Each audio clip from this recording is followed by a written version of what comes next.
Makanya kalau antum lihat 13 tahun Nabi Muhammad sallallahu alaihi wasallam di kota Mekah itu ngapain sih? Khamr masih halal diminum. Jadi sahabat itu masih minum di Mekah. Jilbab masih belum diwajibkan. Puasa belum turun. Kewajiban sholat itu baru diwajibkan tahun ke-10 kenabian. Masuk tahun ke-11 kenabian. Yang digarap itu akidah yang benar kepada Allah Azza wa Jalla. Keyakinan yang seharusnya hamba ini, gimana sih kita menghadapi kehidupan ini? Kita bisa lihat bagaimana para sahabat Nabi disiksa tapi tahan disiksa. Kira-kira kita nih kayak sekarang ini perlu disiksa enggak jemaah untuk keluar dari agama kita? Mungkin sebagian kita gara-gara fulus dijual agama. Apa mungkin kita bisa tabah seperti Bilal bin Rabah? Bilal itu dibeli sama Abu Bakar Siddiq dalam kondisi tertanam di tanah, di pasir. Disiksa sama Abu Jahal, sama Umayyah bin Khalaf. Hanya satu yang dia katakan, ahadun ahad, ahadun ahad, satu. Nggak kebayang nih bagaimana siksaan yang diterima Bilal bin Rabah, tapi keyakinan yang kuat dengan Allah Azza wa Jalla membuat dia jadi tenang. Nggak ada yang kemudian berpikir, aku nih udah masuk Islam tapi kok nggak dimudahkan urusannya sama Allah Subhanahu wa Ta'ala. Aku udah sholat, aku udah ngaji. Nggak ada di diri mereka itu sama. Bagaimana Nabi mendidik mereka. Memang pernah terjadi sekali para sahabat itu merasa, sampai kapan seperti ini? Khabbab bin Arad itu pernah dibakar. Agar dia keluar dari Islam ini dibakar aja. Allahu Akbar. Suatu hari Umar bin Khattab radhiyallahu anhu mengatakan, ya Khabbab, engkau mau nggak kisahkan kepada kita gimana siksaan yang engkau terima dulu? Umar bin Khattab sudah tahu, tapi dia ingin menceritakan bagaimana perjuangan para sahabat mempertahankan agama kepada orang-orang yang baru masuk Islam,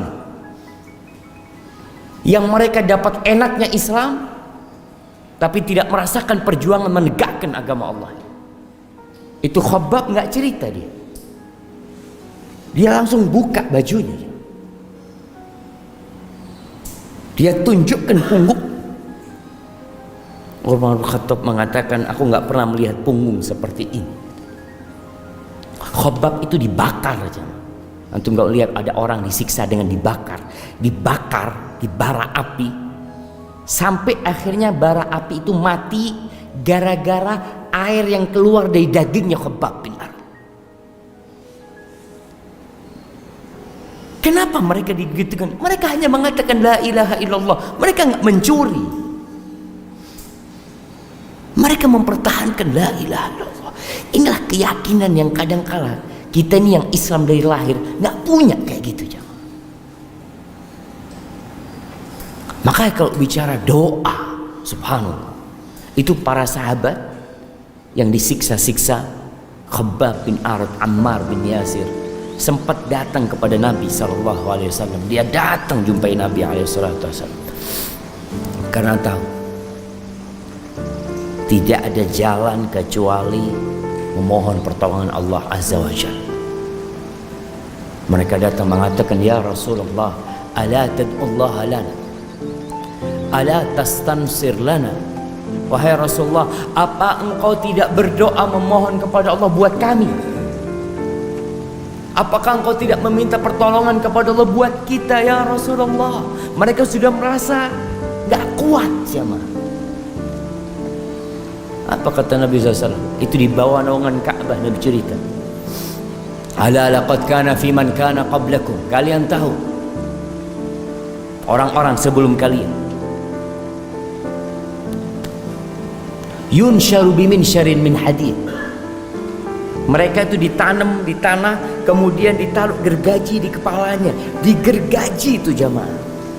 Rambutnya terputus, masuk ke tulang kulitnya, ke kulitnya, terus ke tulangnya sampai terbelah jadi dua. Wa ma yaruddu dzalika an dini. Dan itu tidak membuat dia berpaling dari agama.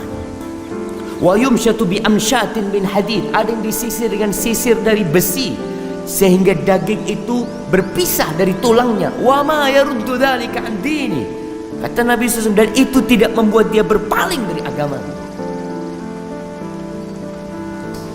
Allah akan menyempurnakan agama ini hatta yasira raqib min Son'a ila Hadramut.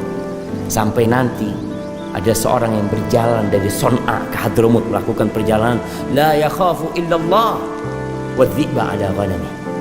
Mereka tidak takut kecuali kepada Allah dan mungkin kepada serigala yang akan menyerang kambing-kambing dia. Walakinnakum qaumun tasta'jilun. Tapi kalian adalah kaum yang tergesa-gesa.